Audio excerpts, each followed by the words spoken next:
Last panel. Are you ready? I want to invite Rosalind and Leon up to the stage. We're going to be talking about Bitcoin's price going to the moon and what that means for Bitcoin adoption here in Africa. So, Rosalind, Leon, let's go.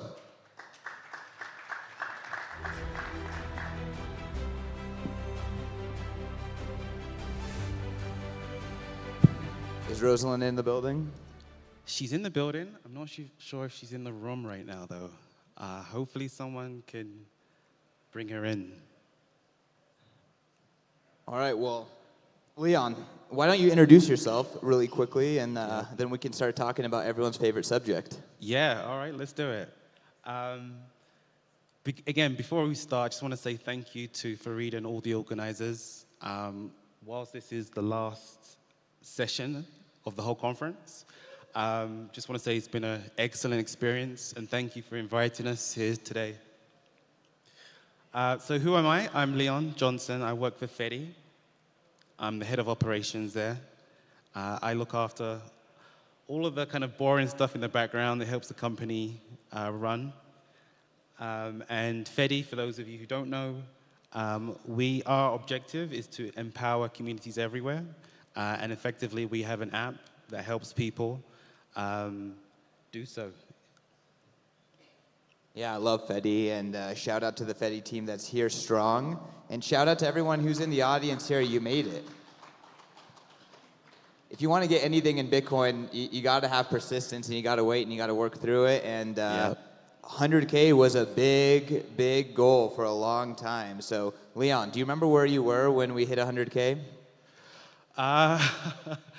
100K. To be honest with you, I don't remember where I was, but I do remember the following day going on Twitter or X and just seeing all of the comments and loads of people that I've been following for years. Many of these people I know, to think like, I remember when Bitcoin was, $1,000. And now that it's 100,000 is just mind-blowing. What's the lowest price that you remember Bitcoin? Since you've been in it. The lowest was around 500. $500, wow. That's quite a ride from 500 to 100K. Yeah. For those that have been in this space for a long time, I can't speak for everyone, but you've seen the highs, you've seen the lows, so the price is important, but it's not as important as many people might think. You've seen the 80% drawdowns, right? Oh, yeah. So it's been a long ride. We still have a long way to go, though. I think that's the important thing. Many people think, we're at the promised land, but I think we're so early. Oh, I fully agree with that. So early. If I could answer the same question, for me, it was about 3K.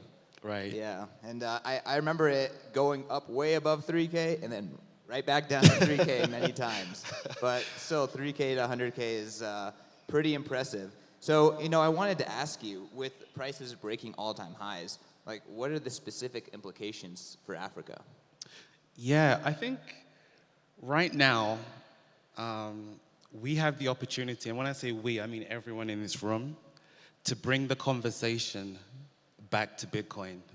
And taxi drivers, everyday normal people, farmers, they're hearing about Bitcoin, and now we have the opportunity to put the spotlight on Bitcoin and educate people or re-educate people across the continent about Bitcoin. And the reason why I say re-educate people is because many people, unfortunately, have a negative perception of Bitcoin. You may have heard of things like BitConnect and others where people were scammed. And this was done in the name of Bitcoin. So whilst in America and Europe, when people hear Bitcoin, they kind of hear, okay, that's pretty cool. On the continent, it's actually not the case a lot of the time. A lot of the time, people think Bitcoin, that scammy, shady thing. So we have an opportunity now that people are talking about Bitcoin to re-educate people. Yeah, I mean, I guess for you at Fedi and for your org, what is that conversation like? And is price ever used as something that creates legitimacy for Bitcoin? Yeah, so at Fedi, we do try to stay away from talking about the price of Bitcoin. That's not to say it's not legitimate, but at Fedi, we're really trying to solve the problems that our users are facing.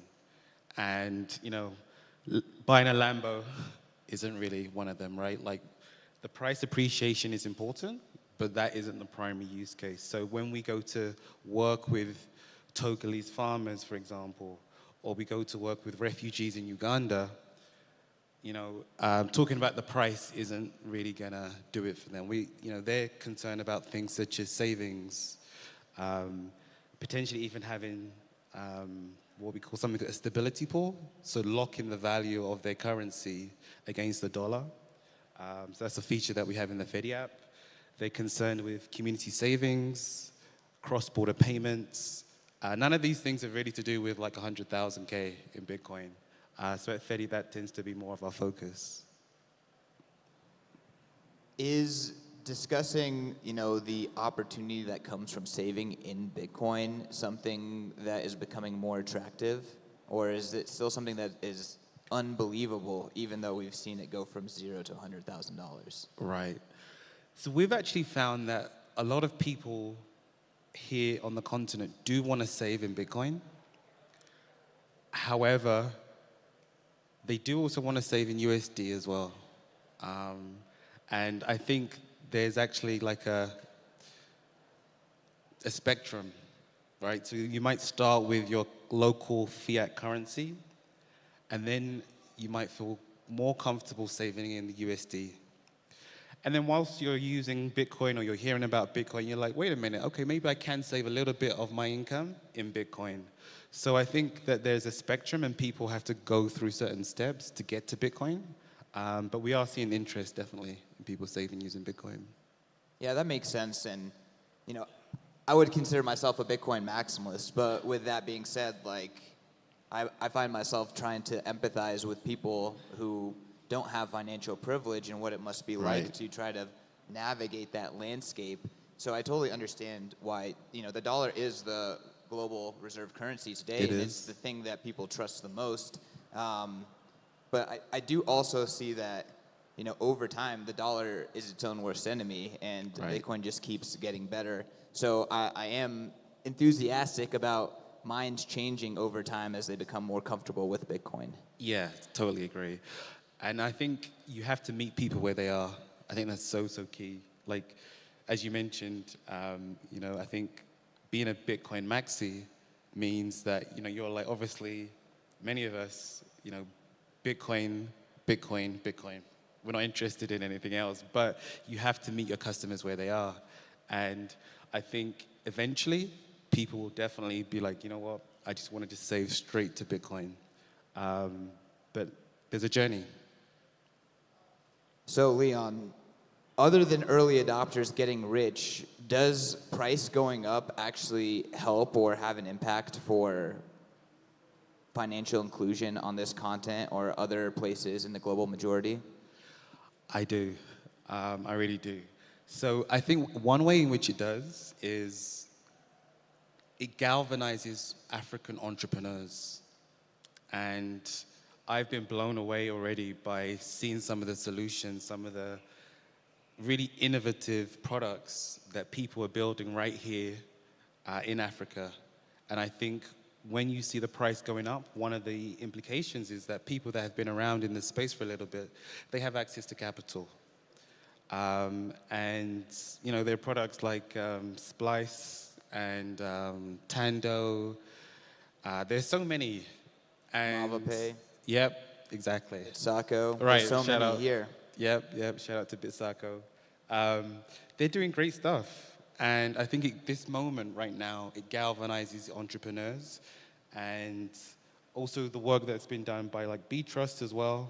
Again, bringing the next generation of builders who will build products that really help bring the continent forward. So I think if there's one thing I can take away from this moment, like this 100K moment, is that entrepreneurs are being galvanized to build products for African problems. So I want to stick with entrepreneurs.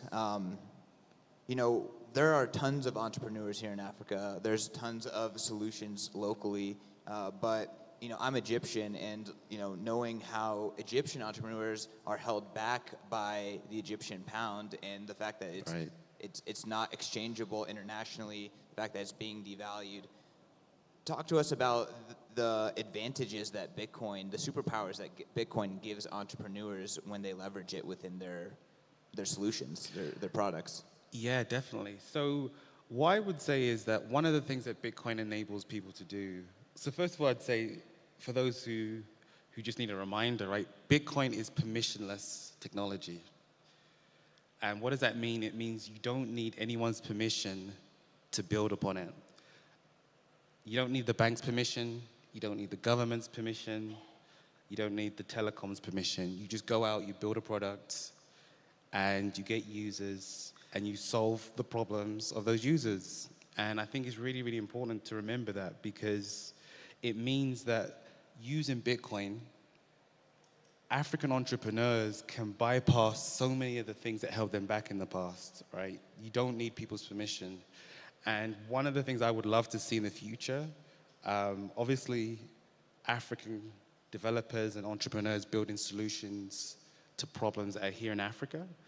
But there's no reason why in the future, like the next Stripe, for example, couldn't be built here in Africa. Because they have access to Bitcoin, but there's also access to other technologies. I know it's not spoken about much here, but even stuff like AI. Young people today have access to the internet, to AI, to Bitcoin. There's no reason why they can't build solutions that people all over the world are utilizing. So I think it's a really exciting moment. Yeah, I think it's a good point. And, I live in America.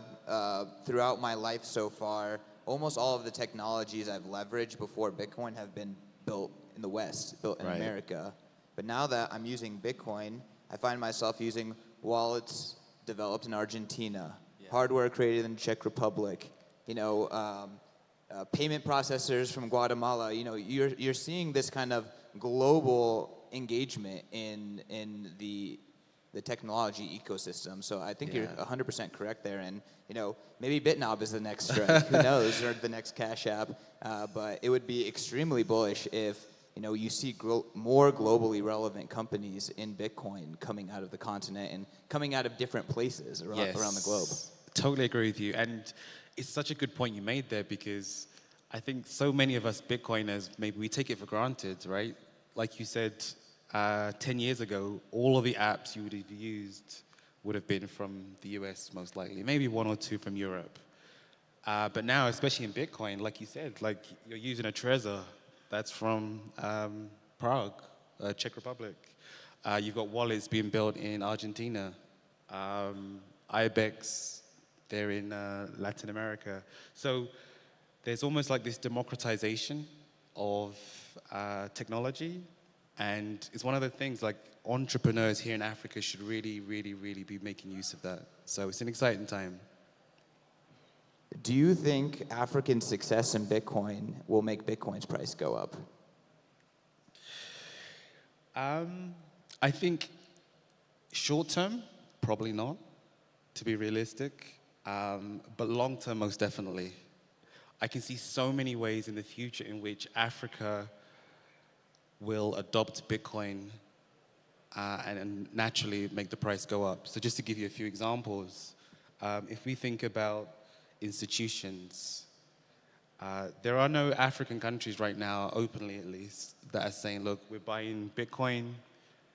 There's no El Salvador equivalent right now. But in the future, there's no reason why an African country can't start a sovereign wealth fund, right? And have just a little. I think we're still in the early stages of this bull run.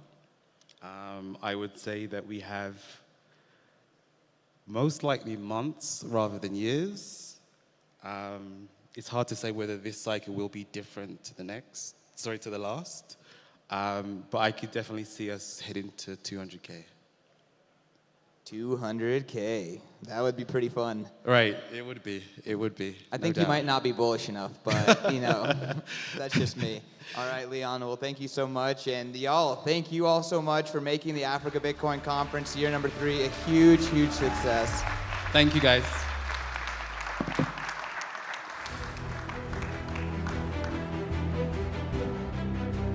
And we